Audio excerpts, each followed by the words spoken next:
নমস্কাৰ আপুনি চাবলৈ আৰম্ভ কৰিছে ফাইনেল ৰিপৰ্ট ষ্টুডিঅ'ত মই কৃপাঞ্জল ৰাজবংশী বহুকেইটা চৰ্চিত খবৰ আছে আজি জনাব লগা মুখ্যমন্ত্ৰী গৰাকীয়ে কোৱা তাৰ ভিতৰত তিনিটাকৈ গুৰুত্বপূৰ্ণ কথা আছে যিকেইটা সিদ্ধান্ত আছে আৰু কেবিনেট সিদ্ধান্ত শেহতীয়াকৈ কি আহিছে ৰাজ্যৰ বাবে আছে কি ভাল খবৰ নিযুক্তি পত্ৰত কি আছে গোটেইখিনি কথা আপোনালোকক জনাবলৈ চেষ্টা কৰিম ফাইনেল ৰিপৰ্টত আৰম্ভ কৰিবলৈ লৈছো জনজাতিকৰণৰ খবৰটোৰে জনজাতিকৰণ সন্দৰ্ভত দিছপুৰত মুখ্যমন্ত্ৰীৰ সৈতে 6 জনগোষ্ঠীয় ছাত্ৰ সংগঠনৰ ঐক্য মঞ্চৰ যিখন বৈঠক আছিল সেইখন সম্পন্ন হৈছে বিষয়টো সন্দৰ্ভত এবছৰৰ ভিতৰত স্থায়ী সিদ্ধান্ত লোৱাৰ আশ্বাস প্ৰদান কৰিছে মুখ্যমন্ত্ৰীয়ে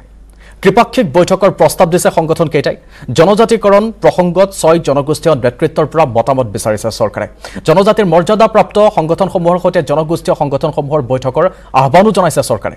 নৱেম্বৰ মাহৰ ভিতৰত অনুষ্ঠিত হ'ব বৈঠকখন জনতা ভৱনত বৈঠকত উপস্থিত থাকে লগতে 6 জনগোষ্ঠীয় ঐক্য মঞ্চৰ নেতৃত্ব বৈঠকত উপস্থিত থাকে মন্ত্ৰী পীযুষ হাজৰিকা ডক্টৰ ৰণোজ বেগু সঞ্জয় কিষাণ আৰু ইয়াৰ পূৰ্বৰ বৈঠক অৱশ্যে বৰ্জন কৰিছিল সংগঠন কেইটাই আৰু সেই বৈঠকৰ অন্তত শেহতীয়াকৈ তেওঁলোকে কি সিদ্ধান্ত গ্ৰহণ কৰিলে আমি জনাবলৈ বিচাৰিম প্ৰথমতে আমি মন্ত্ৰী পীযুষ হাজৰিকাই কি ক'লে মন্তব্য কিয়দাংশ আগবঢ়াইছো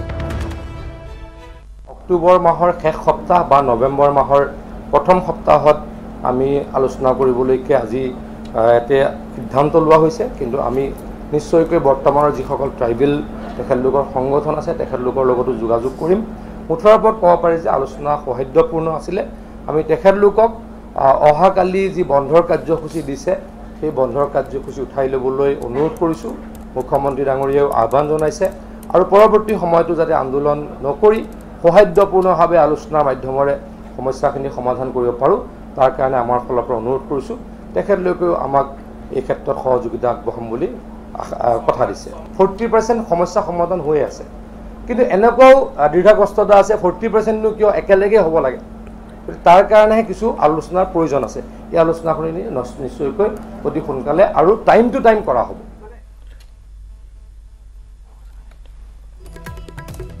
নিশ্চয় আৰু অন্যান্য কেইটামান প্ৰতিক্ৰিয়া এই মুহূৰ্তত আগবঢ়াব বিচাৰিম সেইকেইটা প্ৰতিক্ৰিয়া একেলেথাৰে আপোনালোকক আগবঢ়াইছো আমাৰ ঐক্য মঞ্চৰ ফালৰ পৰা এটা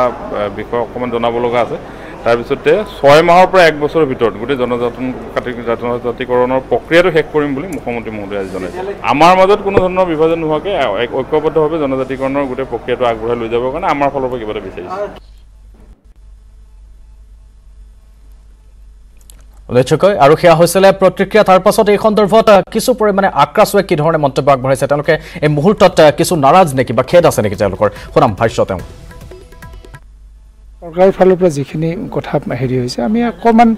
বিভাজনৰ এটা গুণ এটা পাইছোঁ আৰু সেইকাৰণে আমি গোটেই কথাখিনি সন্তুষ্ট নহয় আৰু আমি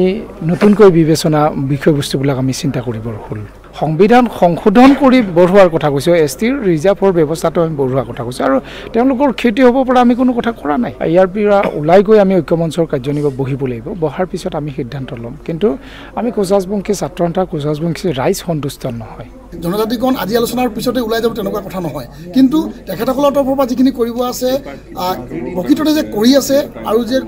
মাইনাছবিলাক যে বিগত সময় আছে এই কথাখিনি আমাক প্ৰমাণ দিছে গতিকে আমি তেখেতসকলৰ সেই মাইনাছবিলাক দেখি আমি প্ৰতিয়ন কৰিছোঁ গতিকে আমি কৈছোঁ যে আৰু আলোচনাৰ প্ৰয়োজন আছে আমি আপোনালোকৰ সহযোগী আৰু আলোচনা আমি অনাগত সময়ত কৰিম আৰু জনজাতিৰ মৰ্যাদা নোপোৱা পৰ্যন্ত আমি সংগ্ৰাম আৰু আলোচনা পেৰেলভাৱে চলাই যাম এই কথাটো আমি জনাইছোঁ